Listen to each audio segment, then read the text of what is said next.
धूम्रपान करना चाहिए। क्या नाम हुआ आपका? नुसरत परवीन। नुसरत परवीन, धूम्रपान होना चाहिए? नहीं।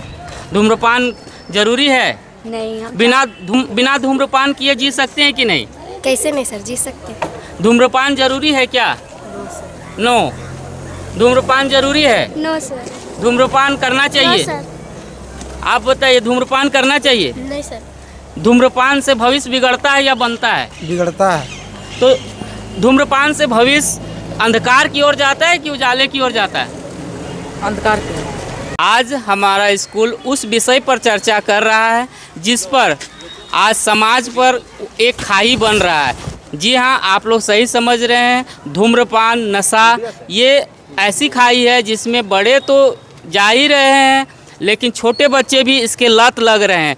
तो आइए, हम लोग समीर सर हैं, समीर सर बात करेंगे कि आज स्कूल में आपने बहुत अच्छे से स्पीच दिया नशा मुक्त पर। ये जो यहाँ से लेकर आप लोग सर गोला ब्लॉक तक गए, इसका कितना प्रभाव पड़ेगा? जी, सबसे पहली बात कि आपको और आपको चैनल को बहुत बहुत धन्यवाद कि आपने मुझे इस चीज़ के लिए प्रेरित किया बोलने के लिए। इसका आपको तहे दिल से शुक्रिया। सबसे पहली बात यह है कि जो हमारे स्कूल के बच्चे हैं, इन सबों को अपने स्कूल से लेकर के ब्लॉक मोड़ तक ले जाने से फ़ायदा यही रहा कि बच्चे में अवेयरनेस हो, अगल बगल के लोगों में भी अवेयरनेस हो, ठीक है, जागरूकता हो, ताकि सबके बच्चे हैं। चूँकि एक उम्र के बाद बच्चे लोग हैं से इनकी तंबाकू, खैनी, बीड़ी, पान, सिगरेट, इन सारी चीज़ों का सेवन करने लगते हैं। जनरली इसको बेसिकली देखा जाए कि इनका उम्र है 13 से 14 साल की उम्र में बच्चा हो या बच्चियाँ इनका सेवन करने लगती है तंबाकू, बीड़ी, खैनी, सिगरेट, ये सब का। इसका दुष्परिणाम यह होता है कि इनका ज़्यादा सेवन करने से लोगों का हार्ट का बीमारी होती है, आगे चल के कैंसर होता है, ठीक है। तो इन सारी चीज़ों को इलाज बहुत मुश्किल है कि नहीं के बराबर है।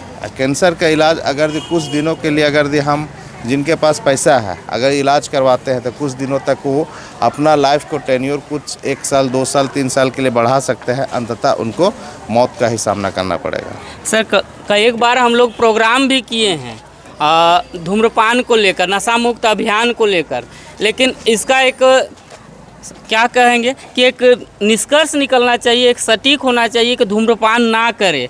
केवल हम लोग इस तरह का क्या बोलेंगे, प्रोग्राम निकालने से सिर्फ बता सकते हैं लेकिन कह नहीं सकते कि आप मेन मुद्दा है कि इसको जड़ से हटाने के लिए सरकार को आगे आना पड़ेगा। जी, सर, इसी के चलते मेरा जिला में ट्रेनिंग था और ट्रेनिंग ये भारत सरकार और राज्य सरकार के द्वारा मिल करके दिया जा रहा है ताकि जितने भी जो प्रोडक्शन है, ठीक है, धीरे धीरे सभी पर लगाम लगे और इन सारी चीज़ों पर कंट्रोल करने का सरकार का पहली प्राथमिकता है। क्योंकि इससे बहुत सारी जानें जा रही हैं। देखा जा रहा है पूरा विश्व में तंबाकू का सेवन करने से लगभग 57 लाख लोगों को 1 साल में उनकी मृत्यु हो रही है। अगर भारत की मैं बात करूं तो भारत में लगभग 13.5 लाख के आसपास मृत्युआं हो रही हैं। इस तरह से अगर मृत्यु होते रही या इसकी संख्या बढ़ते रही तो हमारे देश के लिए या विश्व के लिए ये अच्छा संकेत नहीं है। इसलिए इन सारी चीज़ों को अगर दूर ही करना है, ठीक ही करना है, तो इनको जागरूकता के माध्यम से भी किया जा सकता है और करना भी चाहिए, लोगों में अवेयरनेस आना भी चाहिए। धन्यवाद सर। हम लोग का स्कूल कई एक बार इस प्रोग्राम को लेकर कई एक बार इस तरह का हम लोग ने प्रोग्राम किया, लोगों को जागरूक करने का प्रयास किया। अब लोगों को भी ज़रूरत है अपने जीवन को बचाने के लिए खुद जागरूक हो, किन्हीं के कहने पर कितना जागरूक होंगे, इससे ज़्यादा बेहतर है स्वयं इस जिम्मेवारी को समझें। छोटे बच्चे अगर इस तरह का तंबाकू सेवन करते हैं तो ज़रूर रोकें। धन्यवाद सर। और